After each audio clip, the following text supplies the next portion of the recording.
అది నా గొప్పతనం కాదు. ఎల్లమ్మ తల్లి మీద ఒట్టేసి 2 గ్రామాలను కోస్గి మండలంలో కాకుండా బొమ్మరాజ్పేట మండలంలో కలుపుతా 8 రోజుల్లో కలపకపోతే మళ్ళీ ఇక్కడ దిక్కు రానని అబద్ధం చెప్పి ఎల్లమ్మ తల్లిని మోసం చేసినందుకు ఎల్లమ్మ తల్లి ఆవహించి ఆ నోటి నుండి చెప్పించింది. అది మా పోలేపల్లి ఎల్లమ్మ తల్లి మహత్యం. ఇవాళ మా ఎల్లమ్మ తల్లి మహత్యం కాదు. చిట్లపల్లి దర్గా ఉండొచ్చు, కొడంగల్లో వెంకటేశ్వర స్వామి ఉండొచ్చు, కోస్గిలో అయ్యప్ప స్వామి ఉండొచ్చు, లేకపోతే తిమ్మారెడ్డిపల్లి బావోజీ దేవుడు ఉండొచ్చు. ఎవరైనా కూడా ఇక్కడ నలుదిక్కల కాపలా కాస్తున్న ఈ మైనారిటీ సోదరులు కావచ్చు, లేకపోతే గిరిజనులు కావచ్చు, కొడంగల్ ప్రజల యొక్క ఆత్మ గౌరవం కోసం పోరాటం చేస్తున్న నన్ను కాంగ్రెస్ పార్టీ జెండాను భుజాల మీద మొయ్యాలని, ఈ భుజాల మీద కాంగ్రెస్ పార్టీ జెండాను మోసి భుజాలు కాయలు కాల్చినా సరే చెమట సైతం రక్తం సైతం చిందించి కాంగ్రెస్ పార్టీకి అండగా నిలబడడానికి అలా కార్యకర్తలు కంకణబద్దులై ఉన్నారు తప్ప అవసరమైతే చివరి రక్త పట్టు వరకు తుది శ్వాస వరకు కాంగ్రెస్ పార్టీకి అండగా ఉండడానికి సిద్ధంగా ఉన్నారు తప్ప నీ సన్నాసి ముఖ్యమంత్రి ఇచ్చిన మూటలకో ముఠాలకో భయపడి టిఆర్ఎస్ పార్టీకి ఓటేసేవాడు ఎవడూ లేడని చెప్పి నేను ఈ సందర్భంగా చంద్రశేఖరరావు గారికి హెచ్చరిక జారీ చేస్తున్నా.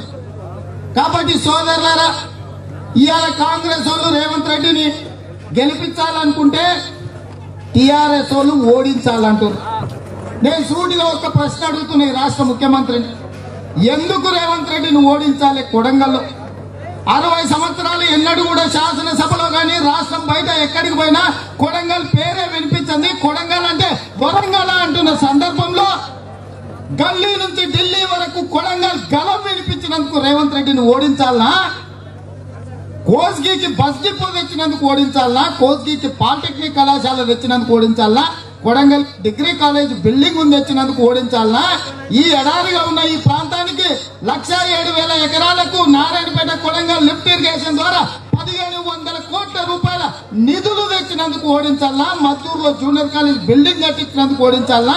దౌలతాబాద్ లో హై స్కూల్ కట్టించి అదే విధంగా జూనియర్ కాలేజ్ బిల్డింగ్లు కట్టించడానికి ఓడించాలనా? దౌలతాబాద్ లో బ్యాంకు ఎస్బీఐ బ్యాంకును తీసుకొచ్చినందుకు ఓడించాలనా? దేనికోసం ఓడించాలని నేను అడుగుతున్నా. ఇవాళ బొమ్మరాజ్పేట జూనియర్ కాలేజ్ కావాలని, కొడంగల్లో ఐటీఐ కళాశాల కావాలని, కోస్గిలో మహిళా డిగ్రీ కళాశాల కావాలన్నందుకు ఓడించాలనా రేవంత్ రెడ్డిని? ఎందుకోసం ఓడించాలా? ఇవాళ ప్రజలు ఇక్కడ ఉన్నోళ్ళు అడగాల్సిన అవసరం లేదా అని నేను అంటున్నా.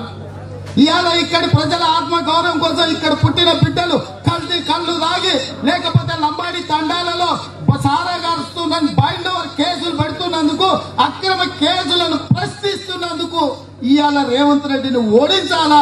చంద్రశేఖరరావు గారు సమాధానం చెప్పాలని నేను అడుగుతున్నా. ఇవాళ ఎందుకు ఓడించాలంటున్నా కేసీఆర్? ఎందుకయ్యా 100 కోట్లు ఈడికి పంపించి ఈడ ఎంతైనా ఖర్చు పెట్టుకుని కొంతమంది సన్నాసులు అమ్ముడు పోయి ఉండొచ్చు, ఆడొకడు ఈడొకడు మోపయ్యి. అంత మాత్రాన కొడంగల్ ప్రజల్ని కొనుక్కోగలవా? చంద్రశేఖరరావు గారు నీకు ఒక మాట చెప్పదలుచుకున్నా. ఈ చింతపడక చీటర్కు చీటింగ్ చేసి గెలవడం అలవాటైపోయి ఎవడైనా ఎంతకో కొంతకు అమ్ముడు పోతాడని అనుకుంటున్నావు గానీ 100 కాదు 1000 కోట్లు ఇచ్చినా మా కొడంగల్ బిడ్డల ఎడమకాలు రబ్బర్ చెప్పు కూడా కొనుక్కోలేవు.